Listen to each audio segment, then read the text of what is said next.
बुला तो जल्दी से। मीटर क्या? स्पेक्ट्रोमीटर। स्पेक्ट्रोमीटर क्या काम करता है? इसमें जो लाइट आती है ना उसका स्पेक्ट्रम बना के देता है, जिसको हम उसको इधर से देखते हैं। ठीक है, अब स्पेक्ट्रम किससे बनता है? आप लोग पढ़े होंगे कि सूर्य का प्रकाश जब किसी प्रिज्म से गुजरता है तो रंगों में विभक्त हो जाता है, जिसको वर्ण विक्षेपण बोलते हैं। तो ये मान के चलो प्रकाश निकल रहा है इस खिड़की से। इधर से आके थोड़ा देख लो, ये खिड़की दिख रही है, प्रकाश है ना? एक एक करके बाद में देखना। ओके, तो इस खिड़की से जो प्रकाश निकलता है उसको इस समांतरित्र, इस वाली ट्यूब को बोलते हैं समांतरित्र। तुम लोग को दिख रहा है बेटा?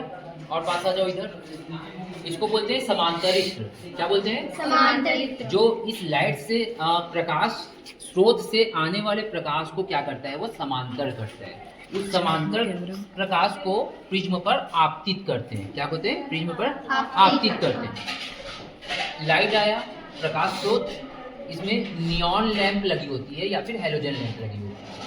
उससे लाइट जब आती है तो लाइट जब निकलती है तो अलग अलग दिशाओं में निकलती है, तो उसको हम लोग क्या करते हैं? एक लाइन में समांतर करना पड़ता है। तो ये है समांतरित्र। लाइट को समांतर किया, समांतर करने के बाद उस लाइट को इस पे वो आपतित किया।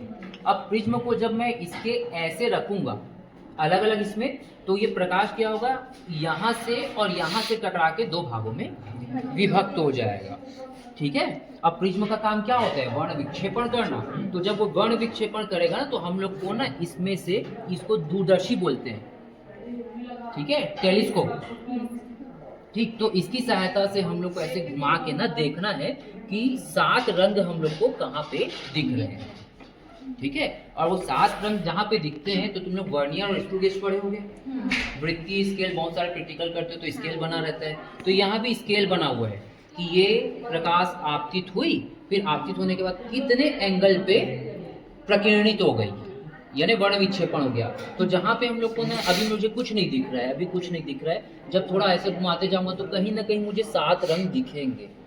ठीक है, वहाँ पे इसको रोक देते हैं और यहाँ पे उसका रीडिंग नोट करते हैं। फिर कुछ फॉर्मूले होते हैं, उस फॉर्मूले से फिर इस प्रिज्म का कोण निकलता है। प्रिज्म कोण पढ़े हो? ए। ठीक है, पढ़े हो ना? और तो इसकी वर्ण विक्षेपण क्षमता निकलती है, जिसको डेल से बोलते हैं। न्यूनतम विचलन कुछ पढ़े हो? वो निकलता है। ठीक है, एक तो आपका ये हो गया। दूसरा ये स्पेक्ट्रोमीटर का काम हुआ।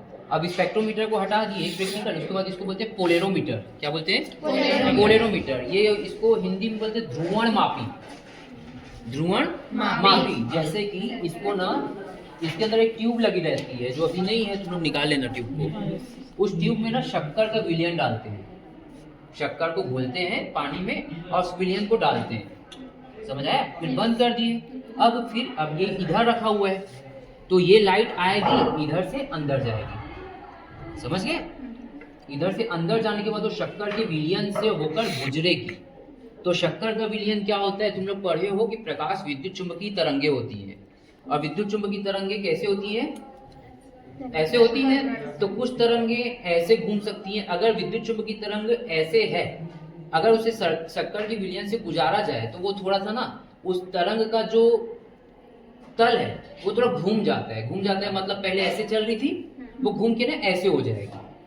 तो शक्कर का विलयन उसको कितना घुमा दिया, उसको पता करते हैं ध्रुवण मापी से। शक्कर के विलयन को और गाढ़ा करोगे, जैसे अभी 50 ग्राम बस डाल दिए पानी में, अब प्रैक्टिकल कर लिए, रीडिंग ले लिए, अब क्या किए? उसको थोड़ा गाढ़ा कर दिए। 50 ग्राम की जगह 100 ग्राम कर दिए, फिर 200 ग्राम कर दिए, फिर हमको उसका रीडिंग देखना है। तो इससे ये पता चलता है कि जितना द्रव गाढ़ा होते जाता है ना, वो प्रकाश के तल को उतना घुमाते जाता है। तो उसको बोलते हैं ध्रुवण। तो वो ध्रुवण मापी, और ये स्पेक्ट्रोमीटर, स्पेक्ट्रम को नाप रहा है इसलिए स्पेक्ट्रोमीटर। ओके, और इस कमरे में जहाँ तुम लोग खड़े हो इसको बोलते हैं डार्क रूम। डार्क रूम क्या होता है? डार्क रूम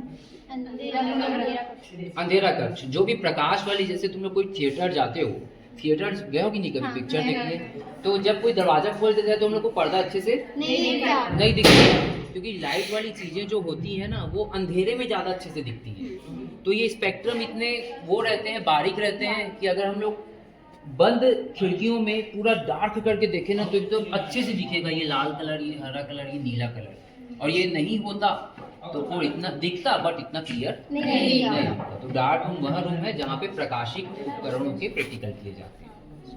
ठीक है बेटा, समझ आया डार्क ब्राउन का मतलब? Yes, sir. ओके, तो हमारे पास यहाँ के